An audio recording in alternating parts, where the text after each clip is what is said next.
കഴിഞ്ഞ ദിവസം ഇസ്രായേൽ പ്രധാനമന്ത്രി ബെഞ്ചമിൻ നെതന്യാഹുവിന്റെ വിമാനത്തിന് നേരെ മിസൈലുകൾ തൊടുത്തുവിട്ടും പിന്നീട് ഇസ്രായേലിന്റെ ടെലവീവ് അടക്കമുള്ള നഗരങ്ങളിലേക്ക് മിസൈൽ വർഷം നടത്തുകയും ചെയ്ത ഹൂത്തികൾക്കെതിരെ കടുത്ത വ്യോമാക്രമണം ആരംഭിച്ചിരിക്കുന്നു. ഇന്നലെയും ഇന്ന് പുലർച്ചെയുമായി നടന്ന വ്യോമാക്രമണങ്ങളിൽ മരണസംഖ്യ 105 കഴിഞ്ഞിരിക്കുന്നു. 350 പേർക്ക് ഗുരുതരമായി പരിക്കേറ്റു എന്നാണ് പുറത്തുവരുന്ന വിവരം. ഇതിനിടയിൽ 4 പേർ കൊല്ലപ്പെടുകയും 26 പേർക്ക് പരിക്കേൽക്കുകയും ചെയ്തതായിട്ട് ഹൂത്തിയുടെ നിയന്ത്രണത്തിലുള്ള അവരുടെ ആരോഗ്യ മന്ത്രാലയവും അറിയിക്കുന്നത്. ഏതായാലും വലിയ രീതിയിലുള്ള വ്യോമാക്രമണം, അനവധി ഫൈറ്റർ ജെറ്റുകൾ പങ്കെടുത്ത ഈ വ്യോമാക്രമണത്തിൽ റാസിസ തുറമുഖം, ഒപ്പം തന്നെ അതിന് അടുത്ത് തന്നെയുള്ള പവർ പ്ലാന്റുകളെല്ലാം തന്നെ തകർത്തിരിക്കുന്നു. മൊഹേദ തുറമുഖവും തകർത്തിരിക്കുന്നു.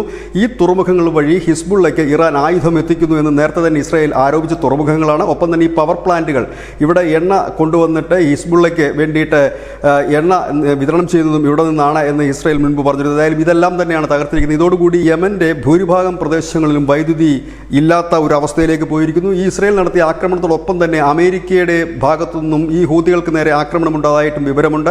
ഏതായാലും ശക്തമായൊരു തിരിച്ചടി. കാരണം ഇസ്രായേൽ പറഞ്ഞു കഴിഞ്ഞിരുന്നു തങ്ങൾക്ക് എത്ര ദൂരത്ത് പോയി ആക്രമിക്കാൻ കഴിയും എന്ന് പറഞ്ഞിരുന്നു. അതായത് യമന്റെ ഉൾഭാഗത്ത് പോലും ആക്രമണം നടന്നിരിക്കുന്നു, ഹൂത്തി കേന്ദ്രങ്ങൾക്ക് നേരെ ആക്രമണം നടന്നിരിക്കുന്നു എന്നുള്ളത് തന്നെയാണ് പ്രധാനപ്പെട്ട ഒരു വാർത്തയും വിവരവും. ഒപ്പം തന്നെ ഇറാൻ പ്രതികരണവുമായി എത്തിയിട്ടുണ്ട്, മുന്നറിയിപ്പുമായി എത്തിയിട്ടുണ്ട്. ഇറാൻ പറയുന്നത് യമനിലെ സിവിലിയന്മാരെയാണ് ഇപ്പോൾ ഈ ഇസ്രായേൽ കൊലപ്പെടുത്തിയിരിക്കുന്നത്. തങ്ങൾ ഇതിന് പ്രതികാരം ചെയ്യുമെന്ന് ഇറാൻ വീണ്ടും ആവർത്തിച്ച് മുന്നറിയിപ്പ് നൽകുന്നു. News desk news India Malayalam.